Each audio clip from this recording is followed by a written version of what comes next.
Hello, this is my YouTube channel a new learnings. तो आज का हमारा लेक्चर नंबर 4 है linear equation in two variable class 10th।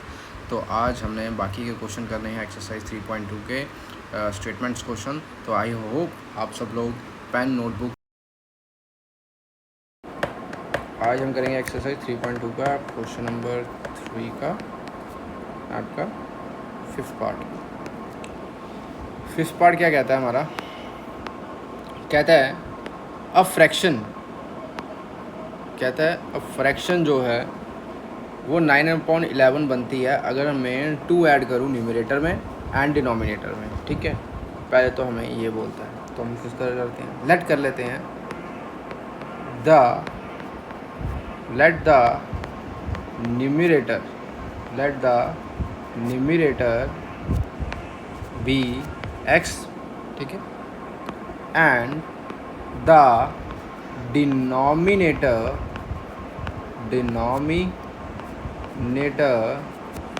B y। ठीक है, फ्रैक्शन होगी तो कैसे होगी इसकी फ्रैक्शन, अगर जो हमें दिखेगी वो कैसे दिखेगी, वो ऐसे दिखेगी ना, कैसे दिखेगी, x डिवाइड बाय y में ही होगा। ठीक है, अब क्वेश्चन के अकॉर्डिंग हम बात करते हैं। अकॉर्डिंग टू क्वेश्चन क्या कहता है, कहता है फ्रैक्शन जो है वो 9/11 बनेगी अगर 2 ऐड करूँगा न्यूमरेटर में। तो हमारे पास न्यूमरेटर कितना है, x, तो x में 2 ऐड करूँगा और साथ में उसने बोला है 2 जो है डिनोमिनेटर में भी ऐड करना है। डिनोमिनेटर कितना है y, तो y + 2, तभी मेरे पास फ्रैक्शन जो है वो 9/11 बनेगी। ठीक है जी, फिर आओ देर, ठीक है, इसको सॉल्व कर लेते हैं। 11 into x + 2 is equal to 9y + 2। 11x + 22 is equal to 9y + 18। 11x - 9y is equal to 18 - 22। 11x - 9y is equal to कितना आ जाएगा हमारे पास, -4। ठीक है जी, क्लियर। तो ये हमारे पास आ गई एक इक्वेशन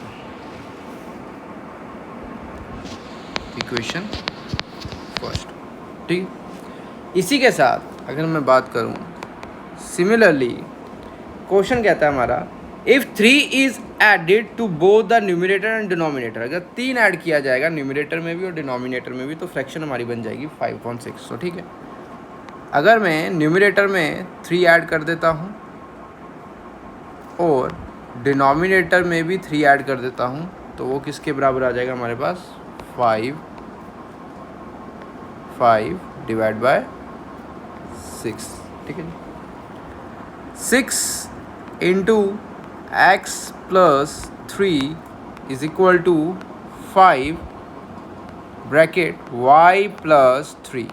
ठीक है जी, 6x + 18 is equal to 5y + 15। 6x - 5y is equal to 15 - 18। 6x - 5y is equal to -3। तो ये हमारे पास आ गई सेकेंड इक्वेशन। ठीक है, ये है हमारे पास फर्स्ट इक्वेशन, ये हमारे पास सेकेंड इक्वेशन। अब इनको हम क्या करेंगे, सब्स्टिट्यूशन मेथड से सॉल्व करेंगे। ठीक है, अब मैं क्या कर लेता हूँ, टेकिंग इक्वेशन फर्स्ट अगर मैं लूँगा तो क्या है, 11x - 9y is equal to -4। 11x is equal to -4 plus 9y, x की वैल्यू कितनी आ जाएगी, -4 plus 9y whole divided by 11। ये हमारे पास आ गई x की value.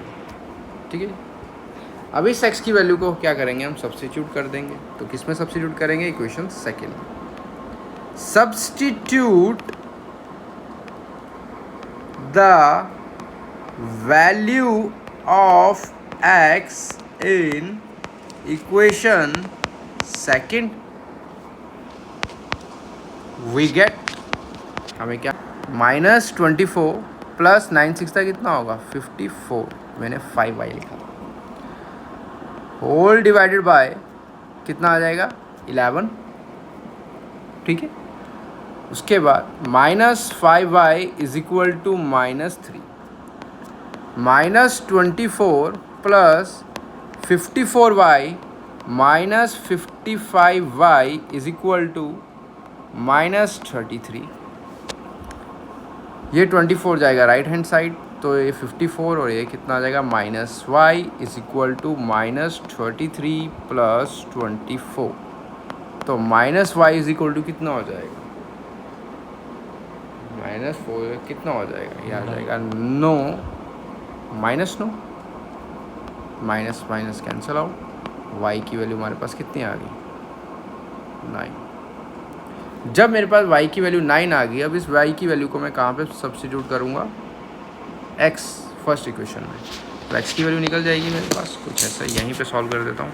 x is equal to -4 plus 9, y की वैल्यू आ गई हमारे पास 9 whole divided by 11, x is equal to -4 plus 81 whole divided by 11, और x इज इक्वल टू 11 में से 7 गए कितने होते हैं, 11 में से 4 गए 7, और पीछे आ जाएगा 7 11 11 11 7 बार, तो हमारे पास x की वैल्यू कितनी आ गई 7, तो हमारे पास x की वैल्यू जो आ गई 7 आ गई। तो जो हमारा फ्रैक्शन बनता आ जाता है, फ्रैक्शन क्या बन जाएगा, हमें क्या बोला था, हमें बोला था फाइंड द फ्रैक्शन, फ्रैक्शन निकाल, तो फ्रैक्शन क्या होगा हमारे पास, फ्रैक्शन सिंपल होगा, फ्रैक्शन ये था हमारे पास x is equal x upon y divide by y, x की वैल्यू कितनी आ गई हमारे पास 7, और होल डिवाइडेड बाय y की वैल्यू कितनी आ गई हमारे पास 9।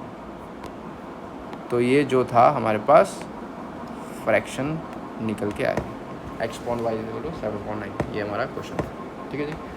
पेपर में बहुत इंपॉर्टेंट क्वेश्चन है, अक्सर एग्ज़ाम के पॉइंट ऑफ व्यू से ये क्वेश्चन बहुत इंपॉर्टेंट बन जाता है, ठीक है, वेरी वेरी इंपॉर्टेंट बन जाता है, ठीक है जी। आगे बढ़ते हैं, आगे आता है क्वेश्चन नंबर 4।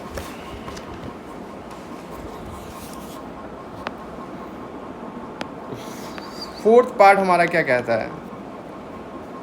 है, जब भी ईयर्स का क्वेश्चन आएगा ना, एज निकालनी है, तो हम प्रेजेंट एज मान के चलते हैं, ठीक है, प्रेजेंट एज ले लेते हैं। जैसे कि यहाँ पे 2 हमें दिए हुए हैं, एक जकोब दिया है, जकोब और उसका बेटा, ठीक है, तो लेट कर लेते हैं, हम क्या कर लेंगे, लेट कर लेंगे let the present age of Jacob be x year, ठीक है, okay, and the present age of Jacobson be y years, ठीक है, क्लियर है, यहाँ तक हमें पता लगेगा। अब हम सीधा क्या करेंगे, क्वेश्चन रीड आउट यहाँ से अब करना स्टार्ट करेंगे। 5 years hence the age of Jacob will be 3 times that of his son, कहता है 5 years ago Jacob age 5 year hence मतलब आज से, आज की जो एज है उसके आने वाले 5 साल बाद, ठीक है, जो जकोब की एज है, जो एज होगी जकोब की, वो विल बी 3 टाइम्स होगी उसके बेटे के, ठीक है, तो 3 टाइम्स मतलब मल्टीप्लाई, देखो अकॉर्डिंग टू क्वेश्चन कहता है 5 years मतलब कि प्रेजेंट एज से 5 साल बाद जो एज होगी जकोब की, वो कि बच्चे के 3 साल, बच्चे के 3 टाइम्स के बराबर होगी। तो मतलब कि 5 साल बाद एज कितनी होगी, अगर प्रेजेंट एज जकोब की x है, तो आफ्टर 5 years 5 साल बाद कितनी होगी, हम कहेंगे जकोब की एज कितनी होगी x + 5, ठीक है। अब अगर इसकी 5 साल बड़ी है तो लड़के की भी तो 5 साल बढ़ेगी एज, 5 + 5। बट क्वेश्चन में कहता है जो जकोब की एज होगी उस समय 5 साल बाद वो 3 टाइम्स होगी उसके बेटे की। तो 3 टाइम्स मतलब 3, ठीक है। इनको सॉल्व कर लेते हैं।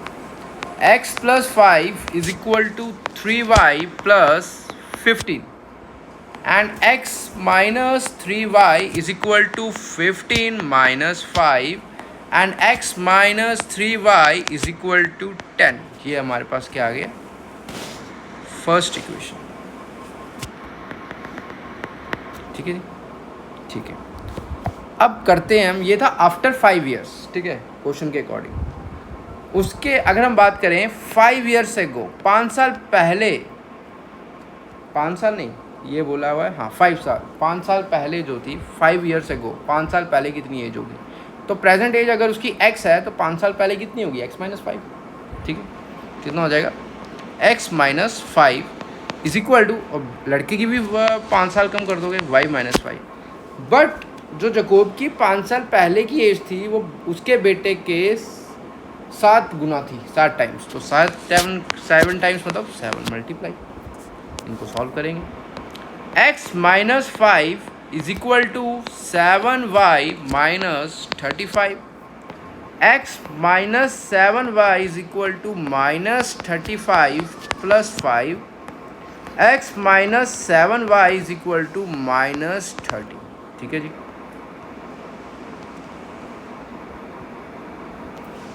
ये आ गया हमारे पास सेकेंड इक्वेशन। अब मेरे को एज निकालनी है तो हम लोग क्या नहीं करेंगे, सब्स्टिट्यूशन मेथड अप्लाई करेंगे। तो क्या करेंगे, टेकिंग, तरीका तो वही रहेगा, taking in equation first x - 3y = 10 and x = 10 + 3y। और क्या करेंगे, substitute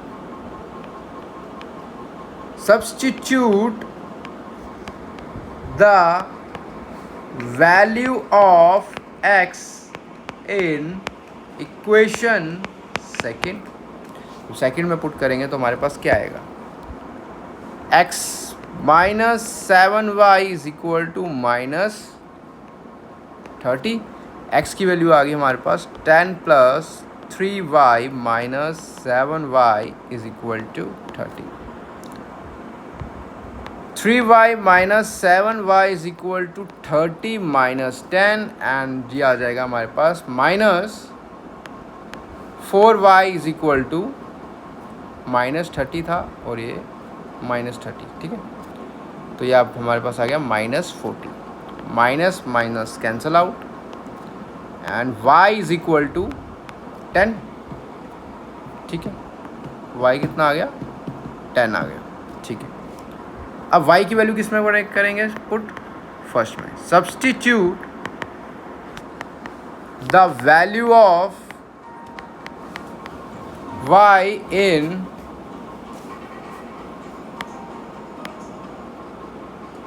substitute the value of y in equation first. Equation first क्या थी हमारे पास, ये वाली। तो x = 10 + 3 और y की वैल्यू कितनी आ गई, 10। x = 10 + 30 and x = 40। x की वैल्यू आ गई। तो जो प्रेजेंट एज है जकोब की वो 40 ईयर्स है। ठीक है, और उसके जो प्रेजेंट एज है लड़के की वो कितनी है, 5 साल है। ठीक है, अब इक्वेशन में पुट करके देख लो आप, ये सेटिस्फाई हो रहा है कि नहीं, किसी भी इक्वेशन में डाल के देख लो। अगर मैं यहाँ पे 40 डालता हूँ, 40 + 45 तो 3 टाइम y + y कितना है, 10, 15।